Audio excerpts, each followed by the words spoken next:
नमस्कार दोस्तों, मैं हूं आपका दोस्त अंकित और मैं अपने चैनल पे आप सभी का एक बार फिर से स्वागत करता हूं। दोस्तों अभी कुछ जो मैंने वीडियो किया था how to draw like an artist, और उसके बाद काफ़ी क्वेश्चंस आ रहे थे मेरे को उसके बारे में, और एक कन्फ्यूज़न है लोगों में उसके बारे में। वो लोग काफ़ी क्वेश्चन पूछ रहे हैं कि हमें रियलिस्टिक आर्ट वर्क करना चाहिए या फिर आर्टिस्टिक आर्ट वर्क करना चाहिए, और रियलिज़म के क्या मायने हैं। काफ़ी ज़्यादा डिबेट्स भी शुरू हो जाती हैं इस सब चीज़ों को लेकर के, क्योंकि ये काफ़ी टाइम से चलती आ रही हैं।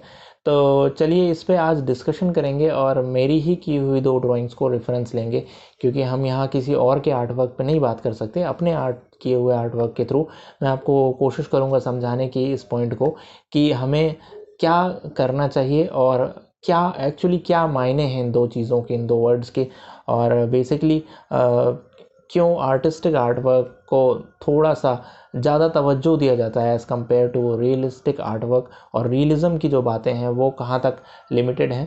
तो चलिए उस पे आज बात करेंगे और दिखाएंगे आपको, कुछ शो को समझाने की कोशिश करूँगा। थोड़ा सा पॉजिटिवली लीजिएगा चीज़ों को, और अपनी ही आर्ट वर्क दिखाऊँगा तो आप डेफिनेटली समझ सकते हैं कि किसी और को हम नहीं बात कर रहे हैं, हम खाली अपने किए हुए काम की ही बात कर रहे हैं जो हम यहाँ पे शेयर करते हैं।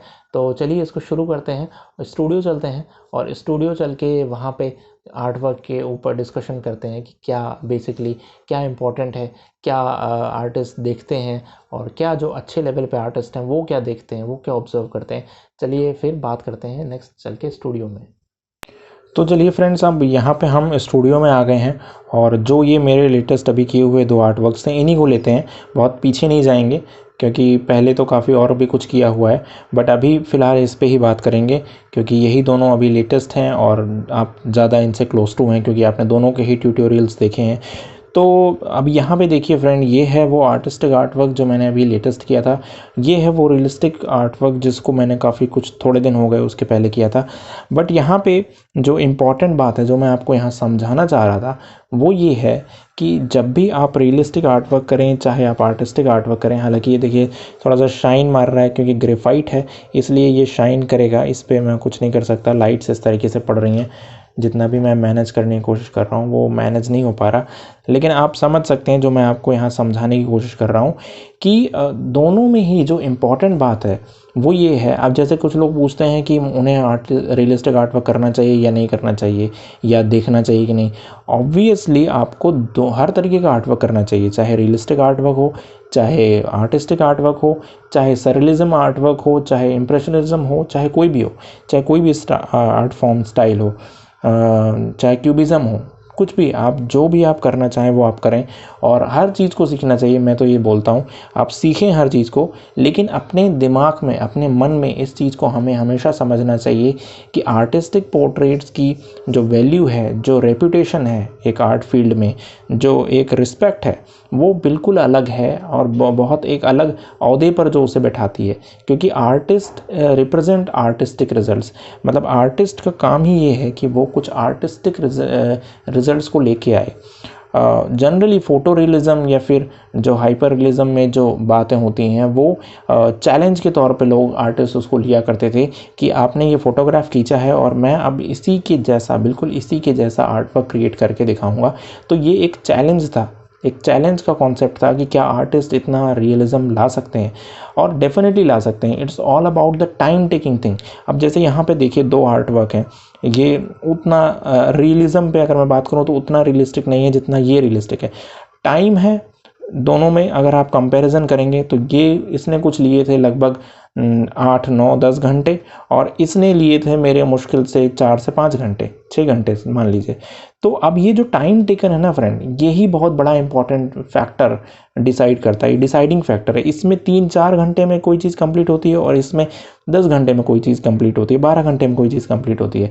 जो टाइम का डिफरेंस है वो बहुत इंपॉर्टेंट रोल प्ले करता है, और वो खाली एक पॉइंट है, मतलब वो उससे ये समझिए आप कि आप अचीव कर सकते हैं, रियलिज्म को भी अचीव कर सकते हैं। आपको टाइम देना पड़ेगा, आपको बिल्कुल प्रोसेस बाय प्रोसेस चलना पड़ेगा, एक एक पर्टिकुलर एरिया को लेकर चलना पड़ेगा।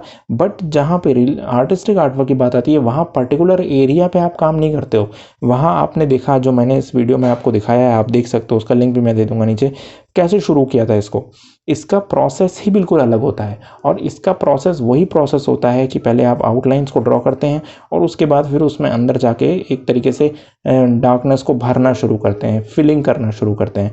यहाँ ऐसा नहीं है फ्रेंड, यहाँ वो फिलिंग वाला केस नहीं है। इसलिए इस आर्ट वर्क की ज़्यादा रिस्पेक्ट है, क्योंकि यहाँ पे आपने एक बहुत चैलेंज वाली चीज़ ली है, एक रिस्क लेके काम किया है। अभी आपको मेरी बात समझ में आ रही होगी कि एक चीज़ में आपने रिस्क नहीं उठाया, आपने आउटलाइंस ड्रॉ की, ग्रिड मेथड यूज़ किया या पेंसिल मेजरमेंट यूज़ किया या जस्ट जैसे भी आपको जो पसंद आए वो आपने यूज़ किया। और दूसरे में आपने क्या किया कि आपने ना ही ग्रिड मेथड यूज़ किया, ना ही और कोई मेथड यूज़ किया।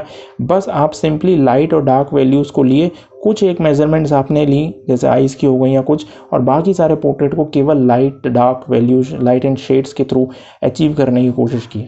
तो दोनों में यही चीज़ें जो समझने वाली है दोनों ही आर्ट वर्क्स में, कि एक है प्रोसेस ओरिएंटेड और दूसरा है कि प्रोसेस ओरिएंटेशन तो है बट आपने सेफ प्ले किया है उसमें, कि आपने पहले आउटलाइंस को क्रिएट कर लिया है एंड देन आपको उसमें एक चैलेंज खाली ये है कि आपको शेडिंग्स को अच्छे से मैनेज कर लेना है, तो काम हो गया आपका। बट रियलिस्टिक वाले में क्या है कि आपको वो साथ के साथ पर्सपेक्टिव और प्रपोर्शंस भी करते चलना है और शेड्स भी करते चलना है, मतलब शेडिंग को बेस लेकर के आपको प्रपोर्शन निकालने हैं। और वहाँ ये नहीं था, वहाँ ये था कि प्रपोर्शंस तो आपने पहले ड्रॉ कर लिए फेस के और उसके बाद फिर उसमें वैल्यूज़ को खाली ऐड करना है, वो काम आपने किया है कि ग्रे टोन कहाँ पे कितनी रहेगी।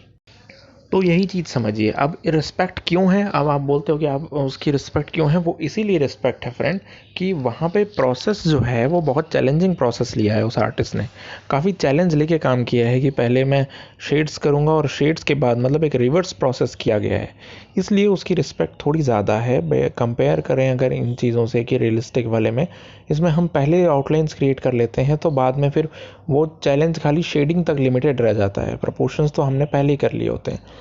यही एक पॉइंट है जो बहुत की पॉइंट है दोनों में समझने वाला। दूसरा कि अगर आप आर्टिस्ट हैं तो एक्सपेक्ट ये किया जाता है आर्ट फील्ड में, और जो अच्छे आर्टिस्ट हैं, जो अच्छे लेवल के आर्टिस्ट हैं, वो ये एक्सपेक्ट करते हैं कि आप कुछ ऐसा ड्रॉ करें जैसे ओरिजिनल इमेज तो हर किसी के पास होती है फ्रेंड, लोग ये की एक्सपेक्टेशन होती है कि आप इसको थोड़ा सा आर्टिस्टिक टच दें, कुछ ऐसा पोर्ट्रेट ड्रॉ करें जो लगे कि एक पेंटिंग है या ये जो लगे कि एक आर्ट वर्क किया है आपने।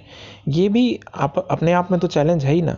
अब लोग इसको ऐसा समझ लेते हैं कि वो रफ बनाने का मतलब है, ऐसा नहीं है। उसमें कुछ ना कुछ आर्टिस्टिक अप्रोच, कुछ ना कुछ आर्टिस्टिक नज़र आना चाहिए, वो बहुत ज़रूरी है। और वही जो लोग कहते हैं कि अपना स्टाइल को जनरेट करना है, फॉर्म करना, या अच्छे आर्टिस्ट को जब आप फॉलो करते हैं तब देखते हैं कि कैसे उन्होंने उस स्टाइल को कैच किया है, वो चीज़ समझ में आ जाए अगर एक बार, तो फिर आप अपना एक स्टाइल जनरेट कर लेते हैं, स्टाइल फॉर्म कर लेते हैं, फिर उस पर काम करते हैं, तब जाके आपको वो फेमस होने का जो होता है ना, फेमस आर्टिस्ट बनते हैं, तब जाके आप उस लेवल पे आ पाते हैं।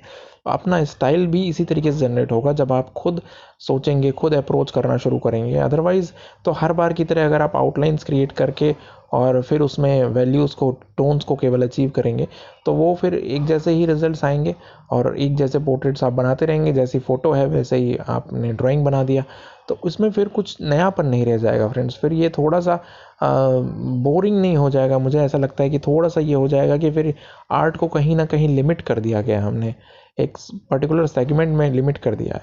बट आर्टिस्टिक के साथ हर बार एक नया चैलेंज होता है, हर पोर्ट्रेट में आपको एक नया चैलेंज रहेगा कि कहाँ से आपको डार्कनेस उठानी है, कहाँ से लाइटनेस उठानी है, लाइट एंड शेड्स कैसे जनरेट करना है पेपर के ऊपर, और उसके बाद प्रपोर्शंस निकालने हैं उसमें से इरेजर यूज़ करके या फिर पेंसिल्स यूज़ करके, तो वो थोड़ा सा चैलेंजिंग हमेशा ही रहा है। तो इतना सा ही था फ्रेंड्स ये वीडियो, मुझे अब समझाने में मुझे लगता है मैंने काफ़ी जो भी मेहनत की वो आपको समझ आएगी।